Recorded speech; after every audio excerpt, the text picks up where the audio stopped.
Please like, share and subscribe this channel. नमस्कार दोस्तों, ये कहानी है नितिन की। नितिन की एक एलईडी बल्ब बनाने की फैक्ट्री थी। उसकी फैक्ट्री के एलईडी बल्ब कई शहरों के कारोबारियों को थोक में सप्लाई होते थे। एक दिन नितिन गुजरात के पाली में कारोबारियों से पेमेंट लेने के लिए घर से निकला। जब भी वह पेमेंट के टूर पर जाता तो फ़ोन द्वारा अपने परिवार वालों के संपर्क में रहता था। घर से निकलने के 2 दिन बाद भी जब उसका कोई फ़ोन नहीं आया तो नितिन की पत्नी ने नितिन को फ़ोन किया तो नितिन का फ़ोन स्विच ऑफ मिला। इस पर वह परेशान हो गई। चूँकि नितिन गुजरात के पाली के लिए निकला था, इसलिए नितिन की पत्नी ने वहाँ के कारोबारियों को फ़ोन करके नितिन के बारे में पूछा। कारोबारियों ने उन्हें बता दिया कि नितिन उनके पास आया था, लेकिन वह उसी दिन पेमेंट लेकर चला गया। यह जानकारी मिलने के बाद नितिन की पत्नी परेशान हो गई। उन्हें नितिन की चिंता होने लगी। तब नितिन की पत्नी ने थाने जाकर नितिन की गुमशुदगी की रिपोर्ट दर्ज करवा दी। इंस्पेक्टर ने रिपोर्ट दर्ज करके जांच शुरू कर दी। उन्होंने नितिन का फ़ोन सर्विलांस पर लगा दिया। नितिन की पत्नी ने शक जताया कि उसके घर के सामने रहने वाले पारुल और उसके पति सुरेंद्र ने ही उसके पति को कहीं गायब किया होगा। पुलिस ने सबसे पहले नितिन के मोबाइल फ़ोन की कॉल डिटेल्स निकाली तो पता चला कि हत्या वाले दिन नितिन के घर के सामने रहने वाले पारुल ने नितिन के मोबाइल पर 30 बार कॉल की थी। नितिन की पत्नी ने भी पारुल और उसके पति पर शक जताया था, इसलिए पुलिस को भी पारुल पर शक हो गया। पुलिस ने पारुल और उसके पति सुरेंद्र को पूछताछ के लिए उठा लिया। उन दोनों से पुलिस ने नितिन के बारे में सख्ती से पूछताछ की। पुलिस की सख्ती के आगे पारुल और उसके पति ने स्वीकार कर लिया कि उन्होंने नितिन की हत्या कर उसकी लाश पार्क में दफन कर दी है। थाना प्रभारी ने अभियुक्तों को पार्क में ले जाकर खुदाई कराई तो नितिन की लाश करीब 5 फीट नीचे दबी मिली। पुलिस ने वह लाश अपने कब्जे में ले ली। जरूरी कार्रवाई करके पुलिस ने नितिन की लाश पोस्टमार्टम के लिए भेज दी। पारुल और सुरेंद्र ने पूछताछ के दौरान नितिन की हत्या की जो कहानी बताई वह अवैध संबंधों पर आधारित निकली। नितिन की एलईडी बल्ब की फैक्ट्री थी। उसकी फैक्ट्री में पारुल नाम की महिला भी काम करती थी। वह नितिन के घर के सामने ही रहती थी। अन्य कारीगरों के मुकाबले नितिन पारुल का बहुत ख्याल रखता था। इतना ही नहीं, वह अन्य कारीगरों से उसे ज़्यादा पेमेंट देता था। इस मेहरबानी की वजह यह थी कि नितिन पारुल को चाहने लगा था। नितिन की कोशिश रंग लाई और उसके पारुल से प्रेम संबंध बन गए। करीब 2 साल से दोनों के नाजायज संबंध चल रहे थे। इसी दौरान पारुल प्रेग्नेंट हो गई, इसलिए नितिन पारुल का कुछ खास ही ख्याल रखता था।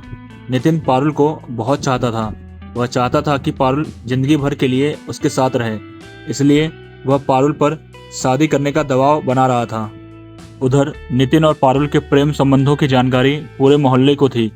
पारुल के पति सुरेंद्र ने भी पारुल को बहुत समझाया कि उसकी वजह से परिवार की मोहल्ले में बदनामी हो रही है, वह नितिन से मिलना बंद कर दे। नितिन के पिता ने भी नितिन को समझाया कि वह क्यों अपनी घर गृहस्थी और कारोबार को बर्बाद करने पर तुला है। पारुल को भूलकर वह अपने परिवार पर ध्यान दे। लेकिन नितिन पारुल के प्रेम जाल में ऐसा फंसा था कि उसे छोड़ने के लिए तैयार नहीं था। उसके सिर पर एक ही धुन सवार थी कि पारुल अपने पति को तलाक देकर उससे शादी कर ले। वह यही दबाव पारुल पर लगातार बना रहा था, पर पारुल ऐसा करने को मना कर रही थी। वह कह रही थी कि जैसा चला आ रहा है वैसा ही चलने दो।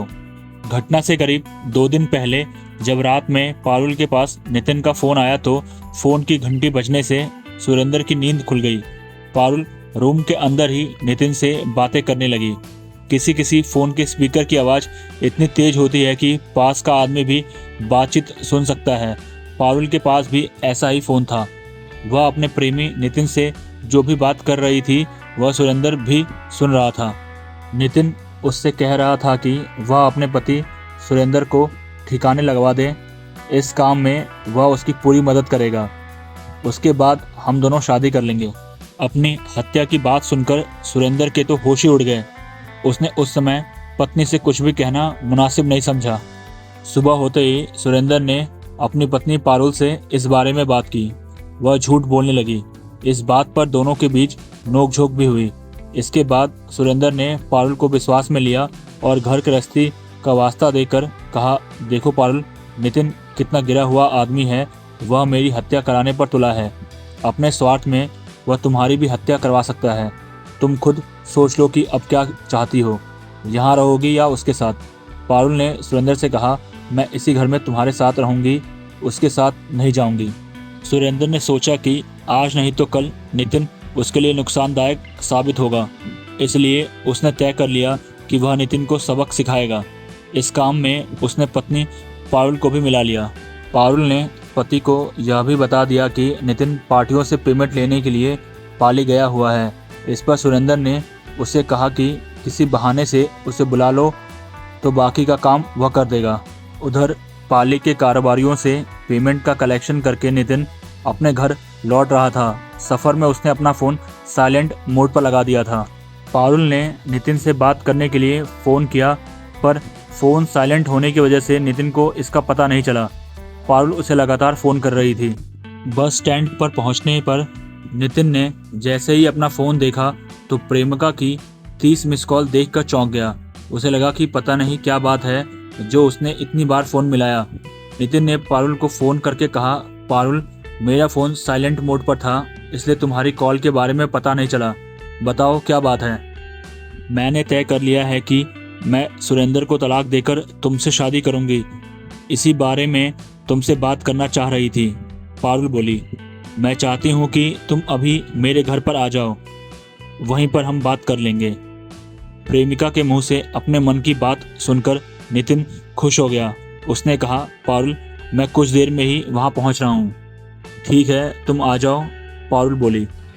नितिन थोड़ी देर में पारुल के घर पहुँच गया। पारुल अपने पति के साथ वहाँ पहले से ही मौजूद थी। पारुल ने घर पर नितिन के लिए पहले से ही खाने का इंतजाम कर रखा था। नितिन खाने पीने का शौकीन था। पारुल ने चिकन बना रखा था। कुछ देर बातचीत के बाद सुरेंद्र ने उसे खाना खाने को कहा तो शराब के शौकीन नितिन ने शराब पीने की इच्छा जताई। इस पर सुरेंद्र ने कहा कि यह सब घर पर संभव नहीं है, पीनी है तो पार्क के पास ठेका है, वहीं पर पी लेंगे। नितिन ठेके पर जाने के लिए तैयार हो गया। नितिन और सुरेंद्र ठेके पर पहुंच गए। नितिन ने पैसे देकर एक बोतल रम मंगा ली। सुरेंद्र एक बोतल रम और स्नैक्स ले आया तो सुरेंद्र बोला, चलो पार्क में बैठकर पियेंगे, उसके बाद खाना खाएंगे, वहीं बात भी हो जाएगी। शराब की बोतल और स्नैक्स लेकर दोनों पार्क में पहुंच गए। पार्क में बैठकर दोनों ने शराब पी। योजना के अनुसार सुरेंद्र ने कम पी और नितिन को कुछ ज़्यादा ही पिला दी थी। नितिन जब ज़्यादा नशे में हो गया तो सुरेंद्र नितिन से बोला, देखो नितिन भाई, तुम पैसे वाले हो, मैं एक गरीब आदमी हूँ, मेरी तुम्हारी क्या बराबरी। तुम यह बताओ कि मेरा घर क्यों बर्बाद कर रहे हो। तुम्हारी वजह से वैसे भी मोहल्ले में मेरी बहुत बदनामी हो चुकी है, अब तो पीछे छोड़ दो। देखो सुरेंद्र, तुम एक बात ध्यान से सुन लो, मैं पारुल से बहुत प्यार करता हूँ। अब पारुल मेरी है, उसे मुझसे कोई भी अलग नहीं कर सकता। तुम्हें यह भी बताए देता हूँ कि उसका जो 4 महीने का बच्चा है वो मेरा ही है। सुरेंद्र भी नशे में था। यह सुनते ही उसका खून खौल उठा। सुरेंद्र ने नितिन से कहा कि लगता है तू ऐसे नहीं मानेगा। इसके बाद सुरेंद्र ने नितिन के गले में पड़े मफलर से उसका गला घोंट दिया, जिससे उसकी मौत हो गई। नितिन की हत्या करने के बाद सुरेंद्र उसकी लाश को उठाकर पार्क के एक कोने में ले गया।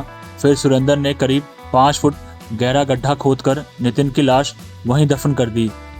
लाश ठिकाने लगाकर वो अपने घर लौट गया। पुलिस ने पारुल और उसके पति सुरेंद्र को गिरफ्तार कर लिया। दोनों अभियुक्तों को गिरफ्तार कर न्यायालय में पेश किया गया, जहां से उन्हें न्यायिक हिरासत में जेल भेज दिया गया। Thanks for watching.